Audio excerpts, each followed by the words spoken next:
কথা দিয়েছিলাম machine learning এর বইপত্র নিয়ে কথাবার্তা হবে। সো চলে আসলাম। চলুন শুরু করা যাক। পড়াশোনার সময় আসছে। তো এখন যেটা বলতে হবে সেটা হচ্ছে মেশিন লার্নিং এর প্রজেক্টের কাজকর্ম করতে গেলে বা কাজকর্ম বুঝতে গেলে আমাদের কিছু বইপত্র পড়তে হবে, কিন্তু বইয়ের সবগুলো বা বেশিরভাগ কোডই লেখা থাকে হচ্ছে হয় পাইথনে না হয় আর ল্যাঙ্গুয়েজ দিয়ে। তো আমাদের যে কোনো দুটোর মধ্যে যে কোনো একটা শিখতে হবে, বা দুটো শিখে ফেললে খুবই ভালো, কিন্তু যদি একটা শিখতেই হয় তাহলে সেক্ষেত্রে আমি পাইথনটাকে বেশি প্রাধান্য দেব। তার কারণ এখন সবচেয়ে বেশি কোড অ্যাভেলেবল ইন্টারনেটে হচ্ছে পাইথনের কোডগুলো। রিসোর্সেস সবচেয়ে বেশি এখন পাইথনের জন্য অ্যাভেলেবল। এমনকি ওপেন সোর্স লাইব্রেরিগুলো পাইথনে যাতে ইনিশিয়ালাইজ করা যায় সেভাবেই তৈরি করার চেষ্টা করা হচ্ছে এখন। তো তাহলে পাইথনটা শিখতে হবে সবার আগে। তো ধরে নিচ্ছি আমার কাঙ্ক্ষিত দর্শকরা বা টার্গেট অডিয়েন্সরা পাইথন জানেন না বা হালকা পাতলা জানেন। তো তারা যাতে পাইথনটা খুব ভালো মতো ঝালাই করে নিতে পারেন নিজে থেকে, তো সেই সুবিধার্থে আমি হচ্ছে পাইথনের একটা বই আমি সাজেস্ট করব।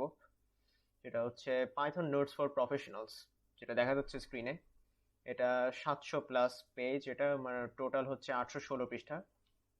তো এখানকার কন্টেন্টে একটু ঘুরে আসতে চাই। এখানে পাইথনের হিস্ট্রি লেখা আছে, এখানে ডেটা টাইপস, ইনডেন্টেশন, তারপর ইনিউমেরেশন সেট, তারপর ম্যাথমেটিক্যাল অপারেটরস। এটা দেখে এত ঘাবড়ানোর কিছু নেই, তার কারণ খুবই মানে সংক্ষেপে বর্ণনা আছে, কিন্তু খুব ভালো মতো বিশ্লেষণীয় বর্ণনা করা আছে। ঠিক ক্লাস 9-10-এর ম্যাথমেটিক্স বইগুলো যেরকম আসলে ম্যাথগুলো চোখে পড়তে গেলে খুবই ঝাপসা লাগে, কিন্তু করতে শুরু করলে ভালোই লাগে। তো simple mathematical operators, bitwise operators, Boolean operators, তারপর comparison loop, arrays, list, list comprehension, heap queue, তারপর টুপল অ্যারে, টুপল ডিকশনারি, এসবগুলো আছে এর মধ্যে। তারপর হচ্ছে basic input output, file folder, file operation, তারপর হচ্ছে function, definition of function, lambda calculus আছে আবার এখানে দেখলাম। তারপর class, string formatting, string method, mathematical module, মানে এমনি সাধারণত অন্যান্য প্রোগ্রামিং গুলোতে যেরকম থাকে ঠিক ওরকমই আছে। কমপ্লেক্স ম্যাথমেটিক্স গুলো কিভাবে হ্যান্ডেল করতে হবে। চাইলে এই পিডিএফটা পড়লে আপনার পক্ষে ক্লিক করে করেও আপনার পক্ষে ওই কন্টেক্সটে চলে যাওয়া সম্ভব, এটা একটা সুবিধা। আর এই বই হয়তো বাজারে, বাংলাদেশের বাজারে হয়তো আপনার পক্ষে হার্ড কপি কিনতে পাওয়া হয়তো সম্ভব না, আপনার ডাউনলোড করতে হবে এটা। আমি চেষ্টা করব সবগুলো বই একত্রে করে একটা ড্রাইভ লিংক আমার পক্ষে যেন ডিসক্রিপশন বক্সে দিয়ে দেওয়া সম্ভব হয়। ডিসক্রিপশন বক্সটা একটু চেক করবেন। তো তারপর র্যান্ডম মডিউল আপনার পক্ষে কি করে তৈরি করা সম্ভব, তারপরে কিন্টারের কাজকর্মগুলো, যে ইউআই ইন্টারফেসের যে লাইব্রেরিটা সেটার কাজ, পাই অটোগু এর কাজ, তারপর প্লটিং, ম্যাথ প্লট লিভ, ওই যেটা আগের ভিডিওতে আমি বলেছিলাম, ওটা হচ্ছে ম্যাথ প্লট লিভ দিয়ে যে ডেটা ভিজুয়ালাইজেশনের কাজগুলো করা হয় সেগুলো, এক্স এক্সিস, ওয়াই এক্সিস, কিভাবে এগুলো ইনিশিয়ালাইজ করতে হয়, কিভাবে ডিফাইন করতে হয়, সবগুলো কোড সহ এখানে লেখা আছে। সো এই বইটা খুবই ভালো, পাইথন যদি শিখতে চান সেই শুরু করার জন্য খুবই ভালো এই বইটা। এমনকি এটা শুধুমাত্র এখানেই শেষ না, exponential, mathematical, regular expression, regression, তারপর শেষে লাইব্রেরি ইনিশিয়ালাইজেশন, রিকারশন, মানে সব কিছু আছে এর মধ্যে, বলতে গেলে কি নেই। Everything, you will get everything from this book. এমনকি এই যে অডিও ইনিশিয়ালাইজ কিভাবে করতে হয় ডাব্লিউএভি ফাইল দিয়ে পাইথনের সাহায্যে, সুন্দর সুন্দর গেম কিভাবে তৈরি করা যায়, টার্টল গ্রাফিক্স কিভাবে কাজ করে, সবকিছু এর মধ্যে বর্ণনা করা আছে। আর যেটা আমার সবচেয়ে বেশি পছন্দের, আইওটি প্রোগ্রামিংটা কিভাবে রাসবেরি পাইতে আপনি পাইথন দিয়ে করবেন, সেটাও আছে এর মধ্যে, শুধুমাত্র একটা টেম্পারেচার সেন্সর দিয়ে করা আছে। তো খুবই শর্ট বর্ণনা দিছে। আমি হলে মিনিমাম একটা বই আমার পক্ষে এটা থেকে লেখা সম্ভব ছিল, কিন্তু যেহেতু ইন্ট্রোডাক্টরি পার্টের জন্য, তো সেদিক দিয়ে এই পাইথন, এই পাইথন ফর প্রফেশনালস এই বইটা খুবই ভালো। এটা ডাউনলোড করে পড়ে ফেলতে পারেন। এরপর আপনি যদি ডেটা অ্যানালিসিসের জন্য যেতে চান তাহলে পরবর্তী এই বইটা বেশ ভালো মনে হয়েছে আমার। ওয়েস ম্যাকিনে, ওরাইলি সিরিজের পাইথন ডেটা অ্যানালিসিসে প্রচুর বই আছে। তো এটা কত পৃষ্ঠা, এটা 470 পৃষ্ঠা।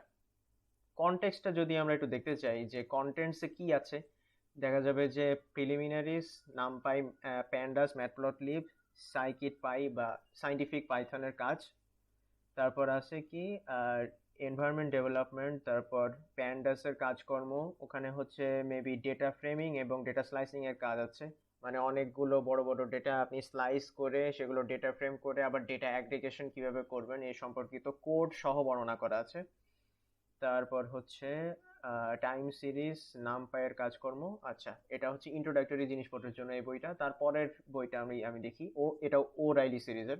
মনে রাখবেন, ও রাইলি সিরিজ এই ডেটা অ্যানালিসিস এবং ডেটা সায়েন্সের পাইথনের বইগুলো পাবলিশ করার জন্য খুবই জনপ্রিয়। Python data science handbook, Jake VanderPlas. তো তার বইটা এখানে কনটেক্সটটা আবার দেখি কি কি আছে।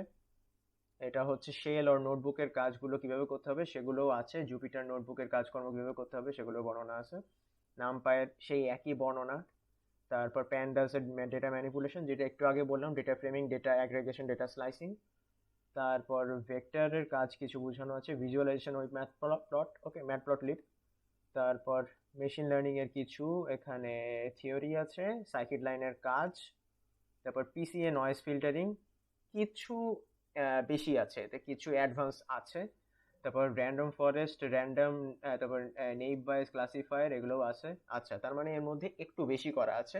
আগের যে বইটা দেখালাম ডেটা অ্যানালিসিস, এখানে শুধু নামপাই, প্যান্ডাস, ম্যাটপ্লটলিব, এটার ডেটা ইনিশিয়ালাইজেশনের কাজগুলো ওখানে শুধু দেখানো আছে। পরের বইটাতে কিছু কিছু অ্যাডভান্স জিনিস আছে, ঠিক আছে?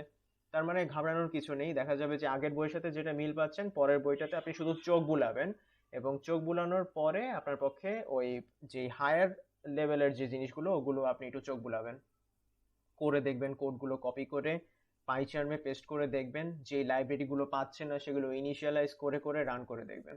তারপরের বইটা Python data science analytics with Python, Jesus Rogel Salazar. এটা কোন সিরিজের? CRC Press. এটা তাহলে ওরাইলি নয়, এটা থিওরির জন্য ভালো, কিন্তু প্র্যাকটিক্যালি পড়তে গেলে এই আগের যেটা বলেছিলাম ও রাইলি সিরিজের বইগুলো পড়া ভালো। এটা ও রাইলি সিরিজের পরের বইটা আমাদের, জোয়েল গ্রাস। পরের বইটাতে আমরা দেখব, এটা হচ্ছে আপনি যখন বেসিক এবং ইন্টারমিডিয়েট লেভেলটা পার করে আপনি অ্যাডভান্স লেভেলে যেতে চাচ্ছেন, ডিপ লার্নিং এর কাজকর্ম করবেন, multiple types of data, multi layer করে আপনি কাজ করবেন, সিএনএন অ্যালগোরিদম বা এই টাইপের কোনো বড় সড়ো অ্যালগোরিদম দিয়ে কাজ করবেন, 3টা লেয়ার, 4টা লেয়ার, 5টা কনভলিউশন লেয়ার নিয়ে কাজ করবেন, তখন আপনার এই বইটা পড়া সবচেয়ে ভালো হবে। কারণ এই বইটা যিনি লিখেছেন তিনি এক কথায় বলতে গেলে আমার গুরু। আমার এই ডেটা সায়েন্স থেকে পরবর্তীতে ডিপ লার্নিং এ শিফট করার পিছনে এই লোকটার অবদান সবচেয়ে বেশি। ফ্র্যাঙ্কোইস কোলেট এই লোকটার নাম, এই বিশিষ্ট ভদ্রলোক। 24 নম্বর পৃষ্ঠায় তার বায়োগ্রাফি দেয়া আছে। 24 হিয়ার। এ হচ্ছেন সেই বিশিষ্ট ভদ্রলোক ফ্র্যাঙ্কোইস কোলেট। ইনি গুগলে কর্মরত। ইনি হচ্ছেন আমরা যে টেনসর ফ্লো দিয়ে যে কাজটা করি সেই টেনসর ফ্লো এবং ব্যাকএন্ডে আমরা যে কেরাস ডিপ লার্নিং লাইব্রেরি নিয়ে যে কাজগুলো করি, এই সকল বিষয়ের অন্যতম ইনভেন্টর উনি ইনভেন্টর। বায়োগ্রাফিটা পড়লে এবং চোখ বুলালে আপনারা বুঝতে পারবেন যে ইনি হচ্ছেন সেই ধরনের লোক। তো ইনার লেখা এই বইটা, এটা আমি শুরুতে একটু পড়তে চেষ্টা করেছিলাম, কিছুই বুঝতে পারছিলাম না, তার কারণ কনটেক্সট গুলো খুবই টাফ ছিল, আমার থিওরিটিক্যাল নলেজ ছিল খুবই লো পরিমাণে, এবং আমার টেন্সর ফ্লো এর ওই চ্যাপ্টার কভার করতে গিয়ে আমার টেন্সর সম্পর্কে জানতে হয়েছে, টেন্সর জিনিসটা কি। তো ও সবগুলো প্রি রিকুইজিট ফলো করে পড়ে আগের ওরাইলি সিরিজের বইগুলো পড়ে তারপর আমি যখন মনে করলাম যে হ্যাঁ এবার আমার পক্ষে দুঃসাহসটা করা সম্ভব, ফ্র্যাঙ্কোইস কোলেট সাহেবের বইটা আমি পড়বো। তো তারপর আমি পড়ছি, এখনো শেষ হয়নি, পুরোটা চোখ বোলানো হয়েছে, এবং সবগুলো প্রজেক্ট রান করে কিভাবে আমি চালাবো, সেখান থেকে নতুন প্রজেক্ট কিভাবে দাঁড় করাবো সেগুলো নিয়ে এখনো চিন্তা চলছে। আমি চাই আপনারাও এই বইটা পড়ুন, পড়ে ধরে ধরে অর্থগুলো বুঝে কোডগুলো রান করে কিভাবে চেঞ্জ করা যায় সেগুলো মার্জ করুন, ইম্প্রোভাইজ করুন, এভাবে শিখুন। এই বইগুলো সেগুলোর জন্য সবচেয়ে ভালো। এমনকি গুগলেও কিভাবে ডিপ লার্নিং এর কাজকর্মগুলো হয়, উনি যেহেতু গুগলে কর্মরত আছেন, উনি হাতে কলমে সবগুলো কাজ করেছেন, ফেসিয়াল রিকগনিশনের কাজ, তারপর ফেস চেনার কাজ, ফেস ডিটেক্ট করার কাজ, সেই ফেসের জেন্ডার কি, এজ কি, এই সব রকম এই সব ডিটেকশনের বা রিকগনিশনের যে জিওমেট্রিক যে ভেক্টরাইজেশনের যে কাজগুলো, ফেসিয়াল অ্যালগোরিদমের কাজগুলো, এগুলো সম্পর্কে উনি প্রচন্ড ভালো জ্ঞান রাখেন, সেগুলো নিয়ে তিনি এই বইটা লিখেছেন। 440 পৃষ্ঠার বই, এবং I'm sure you will not regret. এটা একটা দুর্দান্ত বই। বইপত্রের সন্ধান দিয়ে দিয়েছি, এবার পড়াশোনা শুরু করা যাক। পড়ুন, জ্ঞান অর্জন করুন, পাওয়া কোডগুলো পাইচার্মে রান করুন, প্রবলেম হলে কমেন্ট সেকশনে জানান, প্রবলেম না হলেও জানান। পরবর্তী ভিডিওগুলোতে প্রজেক্ট বেসিসে কিভাবে লাইব্রেরি ইনিশিয়ালাইজ করে ধাপে ধাপে কাজগুলো করতে হবে সেই সম্পর্কে কিছু ধারণা দেওয়ার চেষ্টা করব। চ্যানেল সাবস্ক্রাইব করুন। Stay tuned until the next video.